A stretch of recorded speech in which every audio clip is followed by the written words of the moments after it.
Came through here earlier. Got a little guy going. See if we can do something like that again.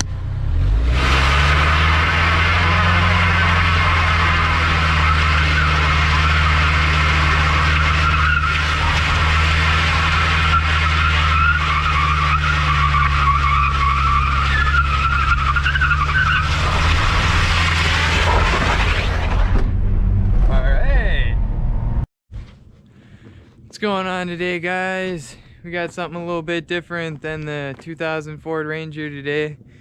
Picked up a little surprise for you guys. It's a little bit different. Found her on the good old Craigslist, and as soon as I seen a few pictures, and for being a Duluth truck for the last 3 years now, it's in pretty good shape. It started its life in Arizona, so that's the main reason I got it. It's only a 4-cylinder, which is 4 less cylinders than I really like to have, but we can possibly change that. I'm not 100% sure what I want to do with it yet. I might just, you know, maybe slap a turbo on it, or I'm not really sure what I want to do yet, but for what it is and what I paid, it is a great deal. So we got this nice 91 Mazda B2200. You guys might think, oh yeah, it's just a regular beat up old truck. You know, it's got a little bit of surface rust here and there, you know, on the doors, and you know, a little bit there, but ooh, you go underneath and everything is pretty much mint. Look at, there's still paint under the wheel wells. Like, for a truck and around Duluth, Minnesota, you're not really gonna find something like that. Obviously, I'm not in Duluth anymore. I'm out in the county, but that's where I picked her up at. Not too bad, personally. A little bit of, you know, patina, I guess I would like to call it, because the underneath, where it really matters, is all nice and solid. She's not too bad. So today, obviously, you guys can already tell that I have it up on some jack stands, and that's because, if you guys don't know, this thing's a one-wheel wonder, and if you live anywhere that gets any amount of snow, like here, you know that you can't go anywhere with a one-wheel wonder in a truck. You ain't got no weight in the back, and you know, even with the almost the best tires you can get, these are, you know, brand new winter forest tires. These are, you know, they still even got the little tabs on the side. They say some other things, but YouTube might get mad at me, but you can even see the little tabs on the side still. So even with those guys, I was getting stuck on absolutely nothing. Oh, there she goes. But today, we're going to weld up this diff. And I thought it was going to be an easy job. But then I found out that cover, there ain't no way to take this cover off. Like, what are you supposed to do? So that made my job a heck of a lot harder. So now we have to go from the backside. And I don't know if you can see those bolts or not, but we got like one here, one there, one there. So that means that we have to take the dry shaft off. We have to take both of the brake drums off. We gotta do all kinds of extra work to be able to weld this diff up. looks like I need a new spare tire too as well. But so that's what we're gonna be working on today. Hopefully we can get some of that done and it doesn't give me too much of a hard time. It was an Arizona truck for its whole life besides the last 3 years, so I mean things did get a little rusty under there, but I'm hoping that, you know, most of the bolts come out without too much work. Hopefully I don't break any off. Hopefully I don't round any out from the rust. I guess we'll see where she goes after that. Other than that, well, we got her up on the jack stands here. We also have to address one other problem. We have just a wee bit of an exhaust leak here. So we got one end right here and the other end is right here. That's not great. So we're gonna address that too, so she's not as loud. I usually like a nice loud vehicle, but if it's gonna be loud, it's gotta sound decent, and straight pipe 4 cylinders just really don't sound the best in my opinion. So but other than that, I guess I should show you guys the interior. Interior's definitely decently nice. I mean, for 30 years old, it's not terrible. Obviously you got some seat covers. I don't even know what it looks like under there, and you know, from just this little corner, I mean, it looks decent. Oh yeah, I guess it's not too terrible. A lot better than I thought it was gonna be. But you know, we got the shifter. It's an automatic, which, you know, I don't personally love either, but I have a little Ford Ranger with a 5-speed and a 2-wheel drive that I'm thinking about slapping in there. I really do love the steering wheel though. The steering wheel is just sick. Like, that's stock, no airbag, no nothing. Like, that's just cool. Crank windows, I love that. I'd prefer crank windows over power windows. So yeah, I mean, definitely a nice little beater, I guess. We'll see what we can do with this nice guy. Some people over at maybe Hoonigan, if you guys watch them, would probably say I have a carcane problem, because I definitely have more than a few project vehicles that, my bad, there's a nice plane going over. Oh, you can barely see them there. But I definitely have a few project vehicles that I've bought and I ain't really doing anything with. They've been sitting for a while, and I don't know, I just see a good deal and I just buy it up. I don't know, I just can't help myself. It's just what I do, I guess. I can only see the good potential in the vehicles. So that's what I'm doing. That's a little update on this guy, and we'll start getting to work. I'll update you guys on the way. Right now, I let these little screws here, there's screws right there and right there on both sides to take the brake drums off, and I soaked those up with some knocker loose, it was called, last night after I took the tires off. So I'm gonna pull these guys off, and then I'll get back to you guys and show you guys what's going on after that. Alright guys, we finally got them off.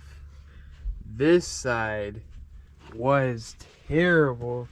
I don't know why it was so hard, but that literally took me probably 10 minutes or so just on that side. But this side was leaking, and it does look like I have absolutely no brakes on this side, so it was probably catching on the pads or something.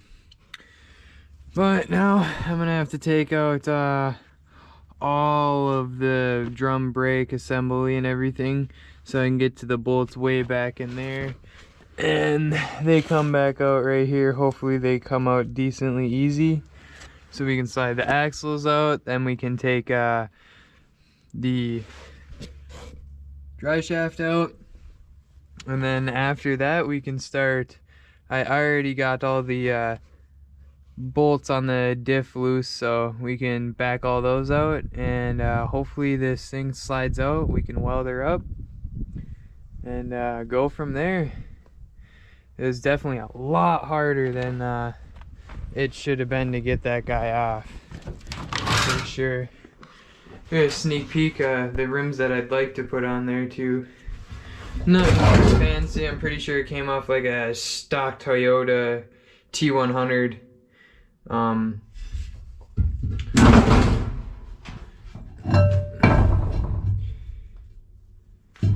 But there's the exhaust piece.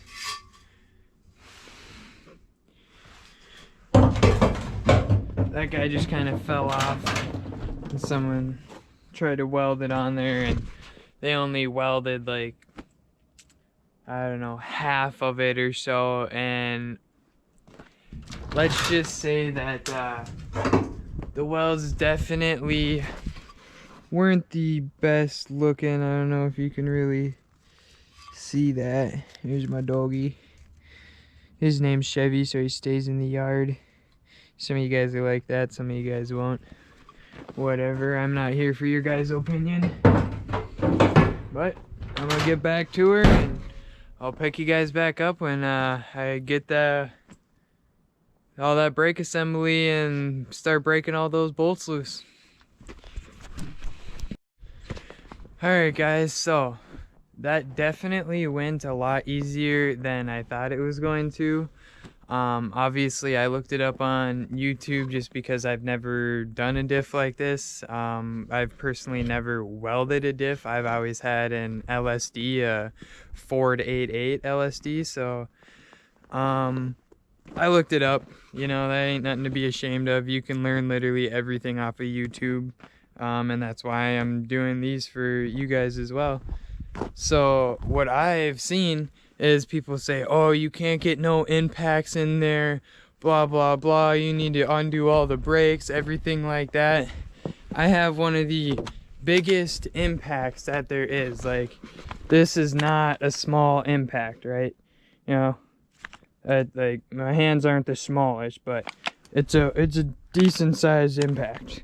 So you just need a nice little extension and go from the top. I don't know how well this is gonna work, but this side with the shock right there was kind of hard, but you can get to all of these bolts with just a little extension.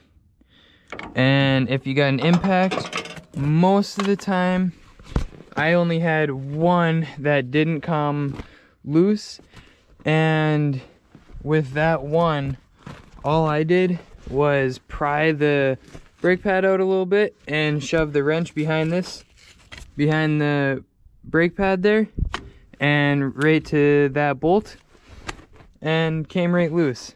So you don't have to take all this off.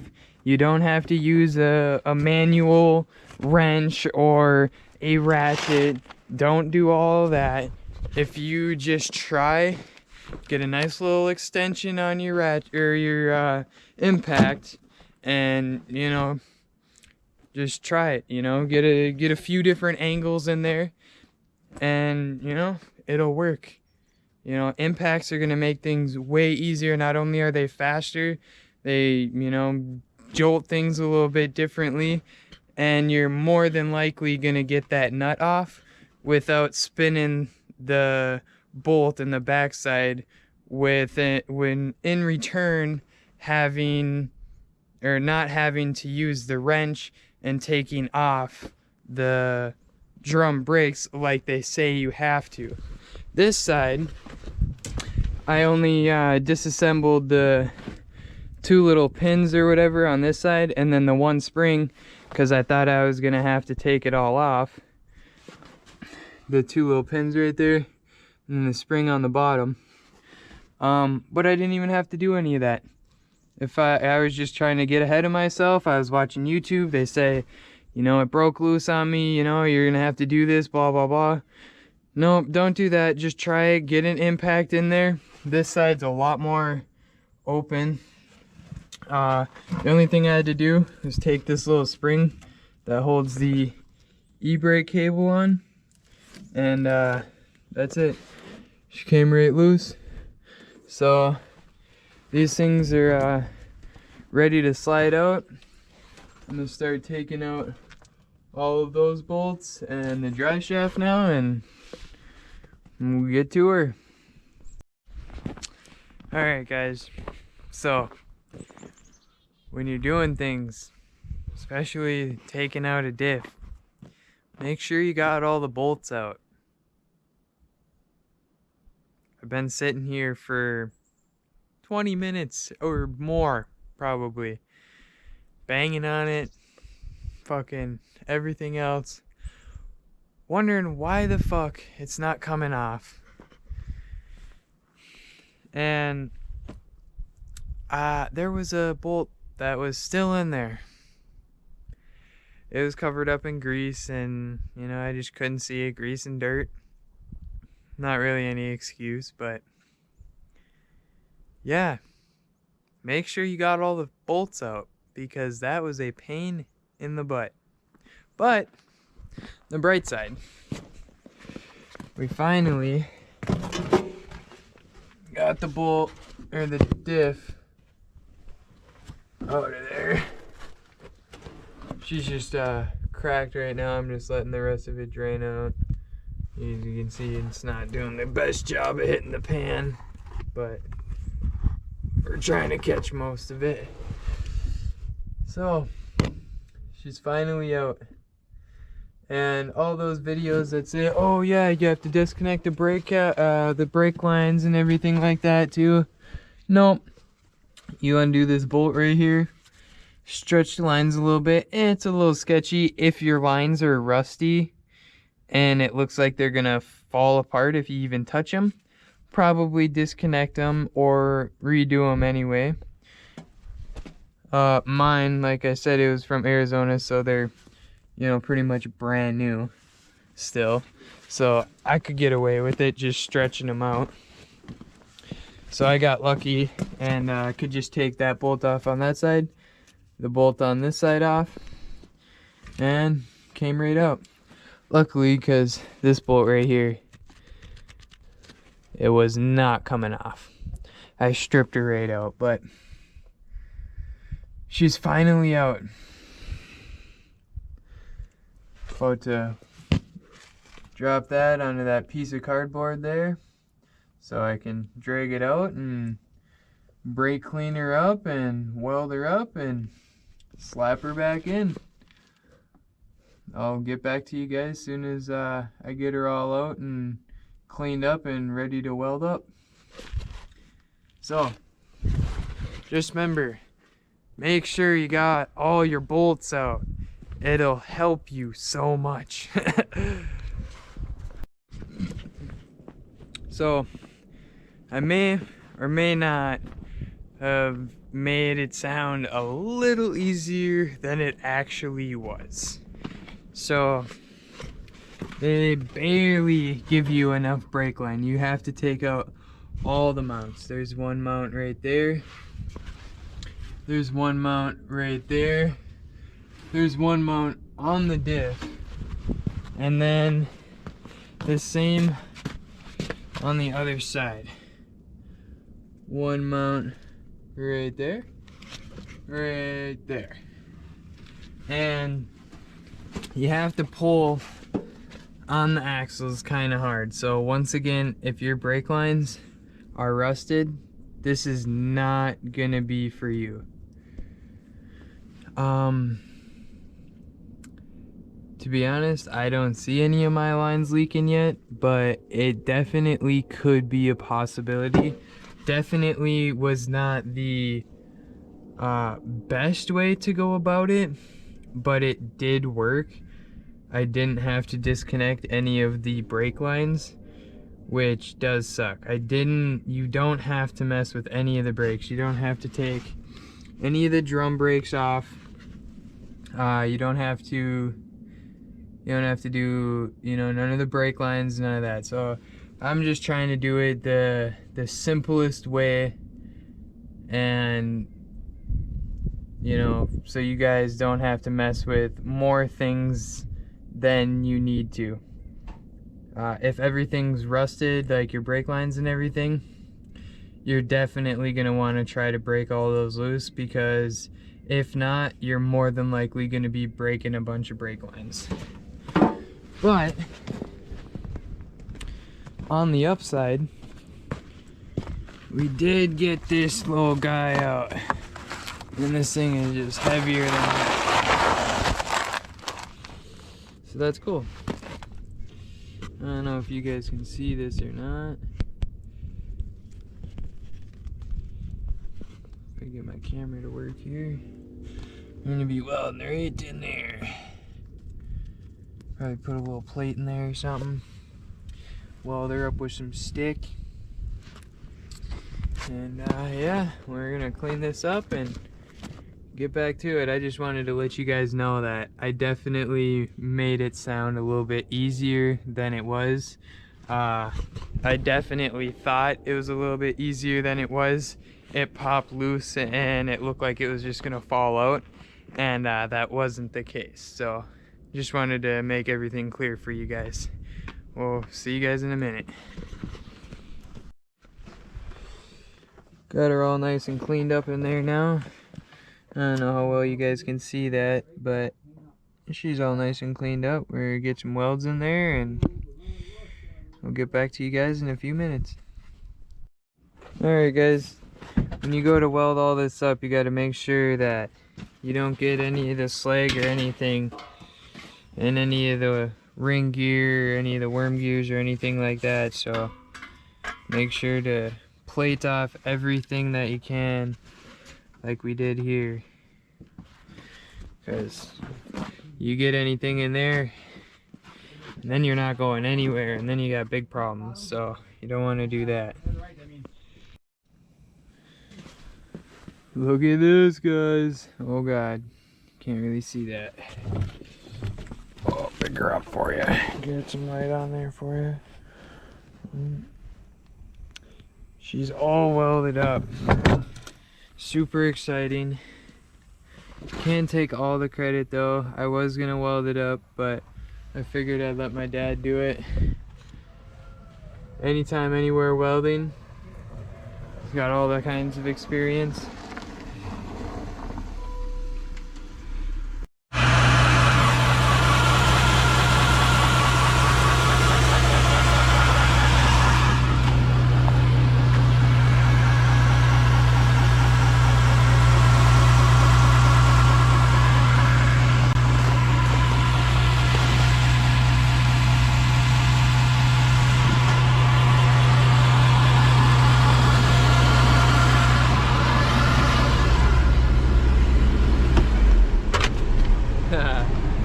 So, as you guys can see, diff is all welded up.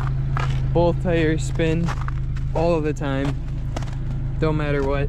Chirps around the corners and everything. So, I mean, that's not the greatest on the tires or anything, but it'll be alright.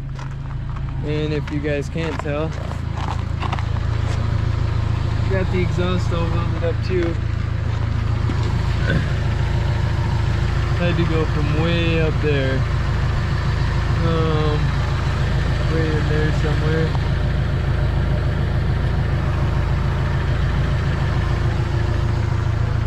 Whole pipe all the way back. So now she's at least decently quiet. Actually really quiet, honestly.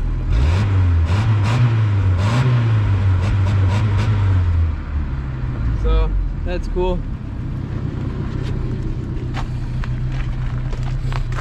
Other than that, I mean, fucking been driving it. Everything's good. The drift's lovely now, and that's what I was going for. So that's nice. Been running these 31s on here, but I don't know, I think I might go back to the stocks. Get a little bit more, not necessarily power, but it doesn't have a whole lot of power, so it would be nice to be able to spin the tires a little bit easier now that it's starting to dry up. Go back to these little guys, little 14s, but they're winter forces, so they got all kinds of traction. Got all the chains and straps. Nice come along for if I go on the ditch. That's literally the only thing I do with this thing is take it out on all the back roads and just drift the frick out of it. So yeah, this will be going up here probably later tonight.